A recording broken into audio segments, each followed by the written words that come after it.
Hi, everybody. So before I get started with the lecture today, I want to first of all say that in response to the prompt for last week's Canvas discussion, you guys really did not disappoint. I asked you to come up with examples of kind of mind-body movements in the modern age that might resemble Christian Science or suggest a Christian Science influence, and you guys came up with some really, really great stuff.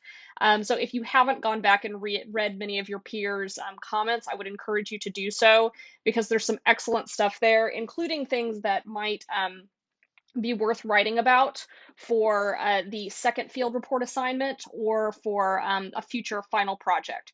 So you might find some inspiration there. Just as an example, the kind of phenomenon of sort of spiritual gurus as social media influencers, I think would make for a very, very interesting final project. So that is something to consider. So far in this unit, I've given you examples of two 19th century new religious movements that have followed different tracks. Like I said, the Latter-day Saints began as this very radical movement within Protestantism, had lots of novel religious beliefs, and gradually over time, they tended to become less radical and to assimilate more to mainstream society. I also gave the example of Christian Science, which again began as a fairly radical movement that was nevertheless kind of a part of a general intellectual trend at the time. That has sort of, while it's retained like a denominational identity, there is a Christian Science church, its beliefs and practices have kind of filtered out into popular culture as a whole. So a couple of different tracks. The movements that we're going to be discussing next week are more modern. So they came about in the 1960s and even more recently in just the last few years, is what we'll discuss next Thursday. And for that reason, it's important. Well, first of all, we haven't really seen how the full story of these religious movements is going to play out. Are they going to follow a track that's a little bit like the Latter-day Saints? Are they going to follow a track that's a little bit like Christian Science? Or is this going in a different direction entirely? Will they simply die out?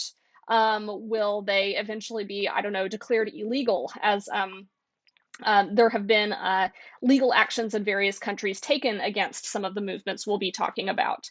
So at this point, I thought it would be very useful to have a discussion about kind of the terms we use to talk about novel or more modern religious movements, and particularly to focus on the controversy surrounding the English term cult.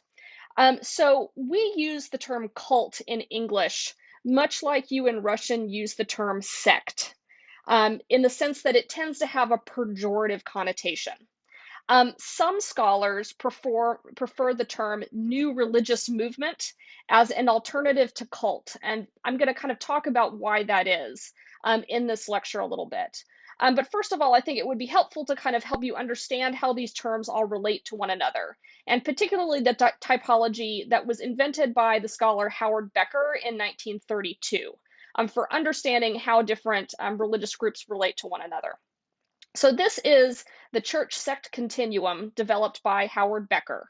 And it basically attempts to show like how new aspects of a religion or how new religious movements form and how they relate to institutionalized churches. So on the far right of this continuum, you see the concept of a church, which would mean something that is heavily institutionalized, meaning it's organized.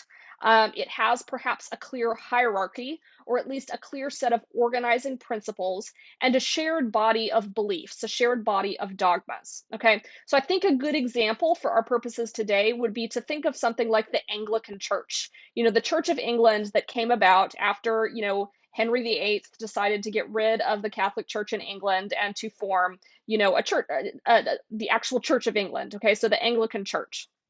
Then within that Church of England, there arose various protest movements. And so we might call these in their early days sects, though again, the term sect in English does not have the same pejorative or negative connotation that it necessarily does in Russian. Okay, so for example, you had the rise of the Presbyterian movement in Scotland, or the rise of the Wesleyan Methodist movement, or the rise of the Congregationalist movement, which is associated, of course, with the Puritans, who we talked about at the beginning of this semester.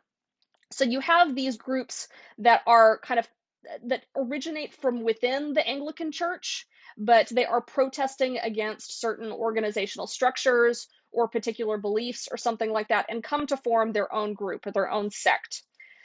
These sects can take, again, diverging paths. All right. So in this typology, it suggested that one path that a sect might take is to become an institutionalized sect. So sort of formally part of the overall church, but still kind of a somewhat of a protest movement against the mainstream of that church. A really good example of that would be the Seventh-day Adventists, which are the subject of the chapter I had you read from Gottschalk. And the Seventh day Adventist movement as a whole is really now just kind of part of Protestantism. It's generally just considered to be a Protestant, like, I don't know if denomination is really the right word according to this typology, but a Protestant group. They're still considered Christians, they're still considered Protestants, they would still be recognized by most other Protestants as Protestant, unlike to a certain extent the Latter-day Saints.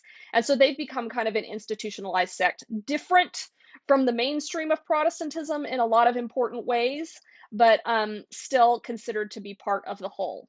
Another path that a sect might take is to become a denomination. And this is what happened with the Methodists. This is what happened with the Congregationalists, with the Presbyterians, etc. That they began as protest movements and then they became institutionalized within the broader framework of Protestantism. So these are now considered mainstream denominations. Okay. Cults or new religious movements tend to be things that originate outside of the mainstream institutionalized church. Okay. They may include people who had previous affiliations with mainstream denominations, but usually they are distinguished by having beliefs that are radically outside of the mainstream of the institutional denominations. Okay, so they're tend to be distinguished by their novelty, by their kind of lack of a clear relationship to the larger church, to the larger denominational structure. They don't fit very comfortably within the larger church. Okay, so let's kind of talk about what some of the distinguishing features of a cult are as it's defined. So a cult or a new religious movement, like I said, tends to be distinguished by its novel beliefs and practices. You could also add the term deviant. And by deviant, we simply mean very, very different from the mainstream religions, from the mainstream denominations. Deviant in English also, again, has some negative connotations, meaning that it tends to go against the values of mainstream religion. So, and examples of this might be for like the practice of polygamy within the Church of Latter-day Saints. This would have been considered from the perspective of 19th century Americans a highly deviant practice. Okay, and so this might have distinguished the Latter-day Saints, although they did not use this term at the time, as a cult in the 19th century. And I should clarify here that the term cult, as I'm using it today, and as it fits in this definition, it really refers more to movements that have come about in the late 20th century, and particularly in and after the 1970s. Okay, so we would not necessarily use the term cult to describe the Latter-day Saints. That was not a term that Americans in the 19th century would have understood in this particular fashion. Other distinguishing features of a cult are that it tends to be organized around a charismatic figure. So usually there is a single leader who kind of attracts all these followers to him, some kind of a guru, he basically has all of the power to dictate doctrine, to tell his followers what to do, et cetera, et cetera. And then one of the final distinguishing features of a cult is that it tends to demand extreme expressions of devotion.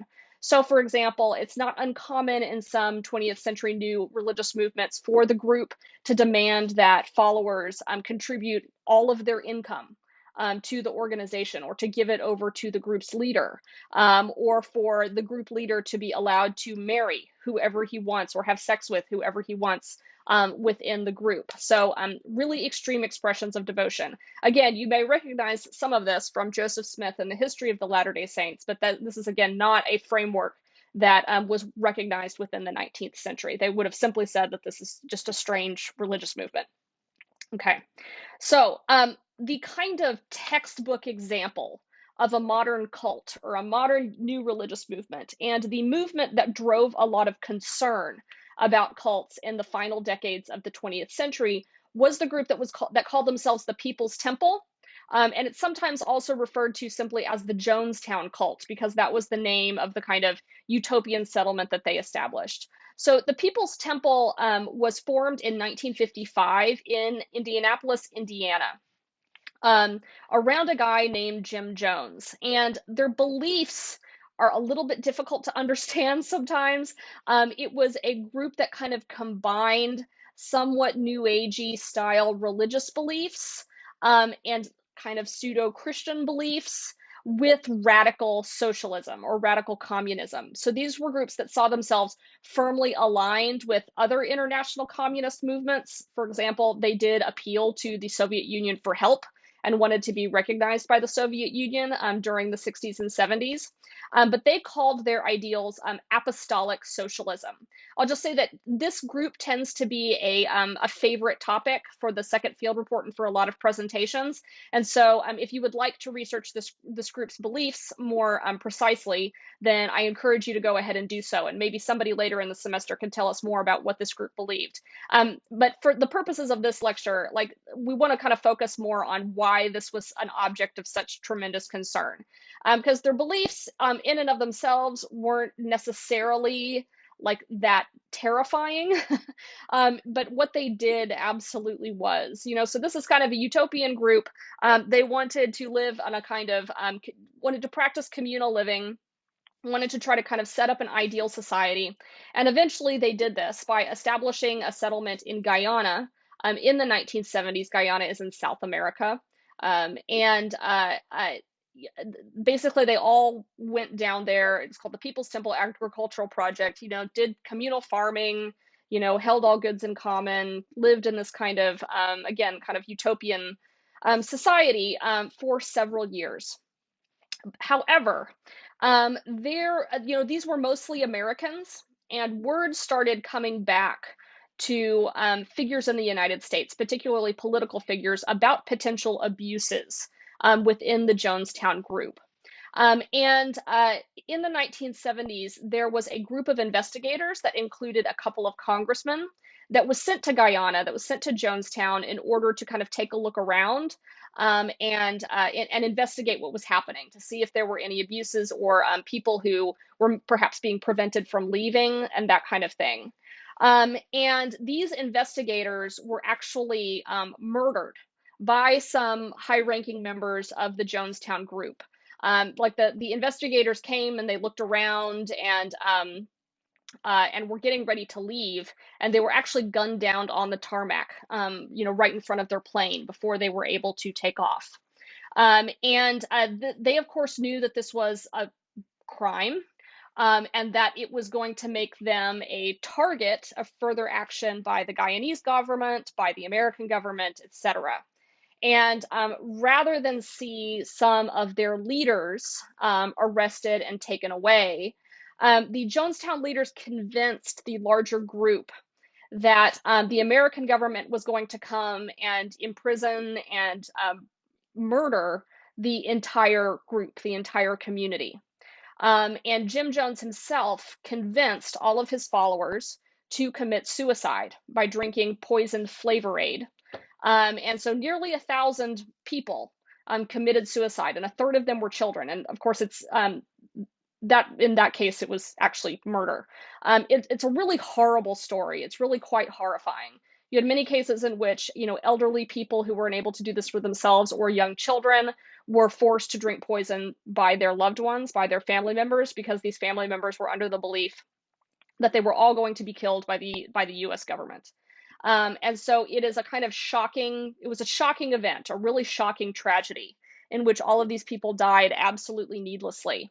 And this event generated a lot of concern about new religious movements, about, kind of the power of cults. The Jonestown case has also been really extensively studied by sociologists, by political scientists, because it is kind of a textbook case. Kind of a textbook case study for phenomenon like groupthink, about group pressure dynamics, about the power of charismatic leaders, et cetera, et cetera. There are several documentaries out there about the Jonestown group and the tragedy. Um, and this movement, kind of brought to popular attention, the potential danger of a religious movement like this organized around a charismatic figure. Encouraging them to kind of give their all, even their lives for this group. So some other examples include the Heaven's Gate group, which was another group founded in the 1970s by a man named Marshall Applewhite and a woman named Bonnie Nettles. Their beliefs are quite a bit more interesting, I think, because it combined millenarian beliefs, meaning beliefs about the end of the world, about God returning to Earth or Jesus returning to Earth in order to set up his millennial kingdom, and UFO theories. And this was another group that committed mass suicide, and that happened in 1977. They believed that committing suicide would allow them to meet a spaceship that was arriving behind the Hale-Bopp comet and would take them to heaven, essentially. Again, another great group for you to research for the second field report if you would like. Another group is the Rajneeshpuram group, and this was a utopian community established in Oregon in the 1980s. It was organized around a man who did come from India, and was kind of an archetypical guru. And we'll be talking about the phenomenon of Indian yogis and gurus being kind of worshipped and feted by Americans and Westerners in general when we talk about yoga later in this semester. This guru's name was Rajneesh. He also called himself Osho. And he organized a group of followers among Americans who were living in India, kind of hippies and just spiritual seekers who happened to be in India at the time, organized this group, and then they went and founded their own community in Oregon. But they came into increasing conflict with the locals in Wasco County, and there was a kind of almost battle that ensued between the locals in the community and this religious group. This is all documented in the Netflix documentary Wild Wild Country. I know that Netflix has pulled out of Russia, but if you're able to get a hold of this documentary series, it is really, really interesting. This is not a case of mass suicide, but it is a case in which high-level members of the group were ultimately indicted for crimes including murder, arson, immigration fraud, etc. Again, another really interesting case. So this is only 3 examples of new religious movements in the United States. There are actually considerably more. And of course, I haven't talked about about the religious group that we're going to be discussing on Monday, which is Scientology, which is again one of those movements where the nature of the label is, I guess, a source of controversy. Because some would maybe say that Scientology is a cult, that it fits the definition that we have given earlier, that it was organized around a charismatic leader, that there are very radical, novel, even deviant beliefs in the Church of Scientology, and that they demand extreme expressions of devotion from their members. But the term cult, like I said, has been debated by many religious scholars. The argument against it is that it's too general. So any definition of a cult could apply to any form of religion, especially religions that are in their sort of infancy, in their infant period.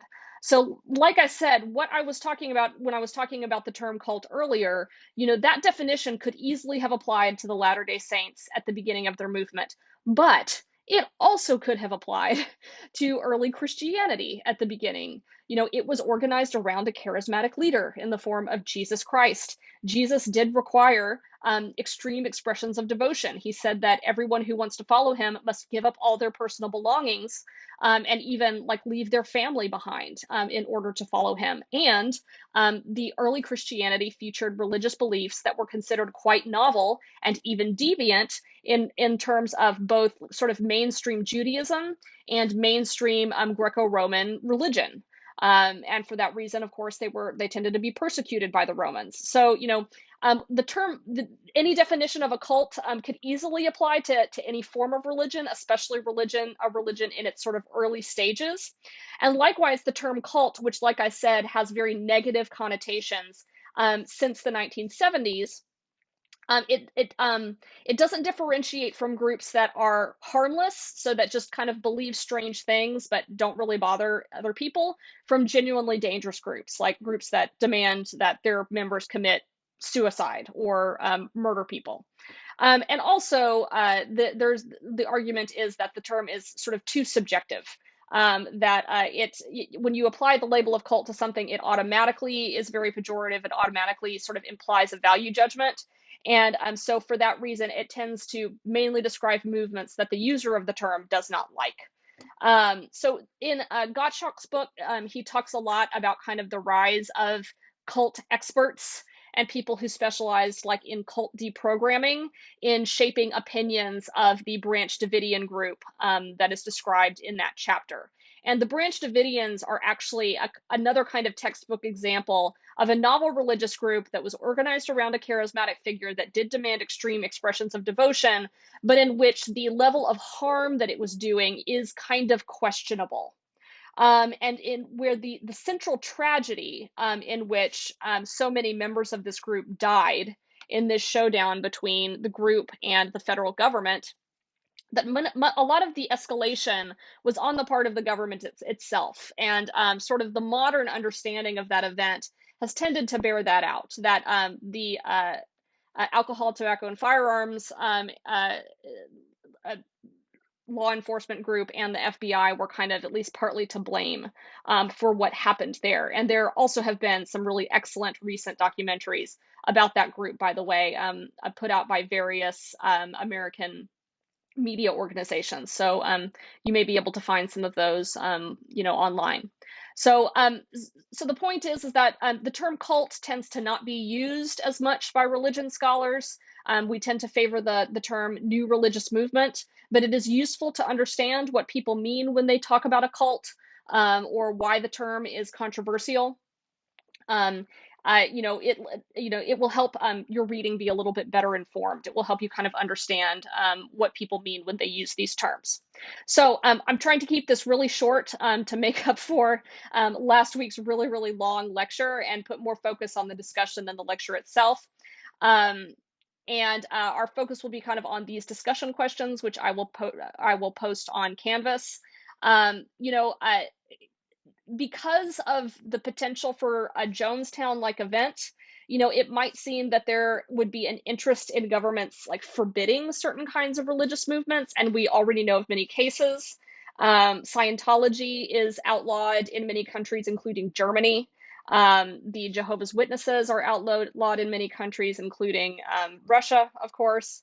But the question is, can we draw a useful line between a dangerous new religious movement and a religious movement that is novel but harmless?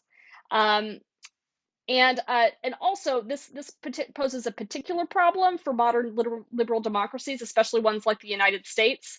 Like Germany and many European countries have laws against extremism that are a result of the kind of Nazi experience that we don't have in the United States. The United States tends to have a very broad interpretation of religious freedom. So that basically, if your beliefs are not hurting other people, then the government has no right to to intervene in any way to forbid those groups from organizing themselves. But like as we'll see with the case of Scientology, the question of harm is a pretty complicated one. Okay, so this is what we'll talk about in our discussion thread. I look forward to seeing what you have to say there.